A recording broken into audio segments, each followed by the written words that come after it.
Chapter 19. Suicide. One evening, a man from Novosibirsk dropped by to see me. He was in Moscow on some business of his own. He brought along a bottle of vodka and some light snacks. We sat in the kitchen of my one-room flat, and he told me about how things stood with my family and my company. The situation was indeed deplorable. My firm had had to give up one of its offices in the center of the city for lack of funds to pay the rent. Our automobile spare parts store had had to close. The workers there tried selling shoes, but their debt only increased. And the entire responsibility fell on my shoulders. Quote, and here you're up to goodness knows what. A lot of people are saying you've gone mad. You should have worked out things at the company first and then gone off and done your own thing, whatever it is. Nobody there has faith in you anymore. As we were finishing off the bottle, he asked me, quote, you want me to tell you in my honest opinion what they expect of you? Go ahead, I replied. Quote, they would like you to do away with yourself or at least disappear for good. You be the judge. It's impossible to start anything now without any seed capital. And here, not only do you not have any seed capital, you don't even have enough to live on.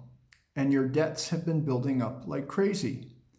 You know, nobody's ever heard of someone climbing out of a hole like that.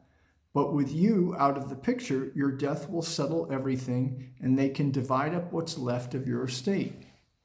Your wife says that according to the horoscope, you're a Leo and you've just been wasting your whole life away, so you should die in poverty, just like in the horoscope. Come on now, why did you undertake that second expedition? Nobody can figure it out. In spite of the fact that we were both pretty drunk, when I awoke the next morning, I had a clear recollection of the whole conversation. His arguments were forceful and convincing. Novosibirsk was a dead end. There was a dead-end situation here in Moscow too.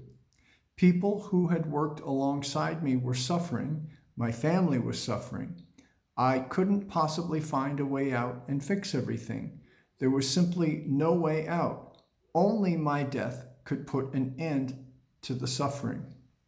Of course, suicide is never the right thing to do, but according to the logic of events, my suicide would relieve the suffering of others, and if that was the case, then he was right and I had no right to live. And so I decided to do away with myself. The thought of it even brought comfort to me. I was freed from the need to undertake a torturous search for a way out of my present situation, since I agreed that death was the way out. I cleaned up the apartment a bit and wrote the landlady a note to say I wouldn't be back. I decided to go to the trades union office to put the fellowship files in order. Someone, okay, maybe not now, but later perhaps, would carry on with the work. The only question was, how would I do away with myself when I didn't even have enough money to buy poison? Then I really began thinking, maybe it shouldn't look like suicide. Maybe I'll go take a dip in the river, just like the walruses, which is what they call the people who go swimming in the winter in Russia, and I'll jump through a hole in the ice and drown. So I headed off toward the Moskva River. As I was making my way through an underground passageway at the Pushkinskaya metro station, my ear all at once caught a familiar melody. It was being played by two young girls on their violins. An open violin case lay on the pavement in front of them, and passers-by were tossing in money. A lot of people make extra money like that at metro stations. But the way these two girls were playing their sweet melody amidst the bustle of noisy pedestrians and the screeching of trains in the background caused many a passerby to slow down and listen. As for me, I couldn't help but stop dead in my tracks. The violin bows were echoing a melody I had heard only once before in the Siberian taiga, a melody sung by Anastasia. Back there in the taiga, I had once asked her to sing something of her own, a song I'd never heard before, and she came out with this extraordinary, unusual, captivating melody without words. She started by screaming like a newborn baby. Then her voice began to sound ever so quiet and tender. She stood beneath a tree, her hands clasped to her breast, and it seemed as though her voice was a lullaby gently caressing a little baby, trying to tell him something. Her voice was so quiet it caused everything around to be still and listen. Then she seemed to be filled with delight at the little one waking from sleep, and her voice took off with rejoicing. The incredibly high-pitched sounds and cascading trills soared and took flight to the heavens, radiating through space and delighting all around. I asked the girls, "What are you playing?" And they exchanged glances, and one of them said, "I was just sort of improvising." And the other chimed in, "And I was just playing along." Here in Moscow, caught up as I was with the idea of setting up the Fellowship of Entrepreneurs, which had become the main focus of my life, I had almost completely forgotten about Anastasia. And now, on the last day of my life, as though to say farewell, here she was reminding me of her existence. "Please, play some more, the way you were playing before," I asked the girls. "We'll try," the older one replied.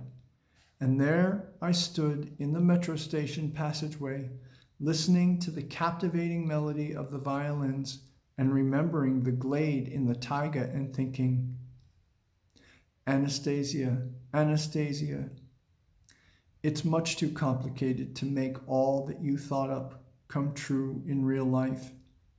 It's one thing to dream, quite another to turn the dream into reality. Some sort of mistake must have crept in as you were working out your plan. Organize a fellowship of entrepreneurs, write a book, ... I felt as though a flood had hit me. Repeating these last two phrases over and over again, I felt there was something out of place there. Something wasn't right. Back there in the taiga, the words had been spoken not quite the same way. But how? How else could they have been said? As I continued repeating them, I happened to switch the word order and heard myself saying, "Write a book, organize a fellowship of entrepreneurs." But of course, the book should have been written first. The book was supposed to settle all these questions and, most importantly, spread information about the fellowship. Wow, how much time I realized I had wasted. And in the meantime, look at how complicated my personal life had become. All right then, I'll get busy, I thought. At least now it's clear just what I should be busy at. It's absurd, of course. Someone who doesn't know how to write, writing a book, especially one he expects people to actually read. But Anastasia had faith it would work out. She kept trying to convince me. Okay, that means I've really got to try now, and I've got to see it through to the end.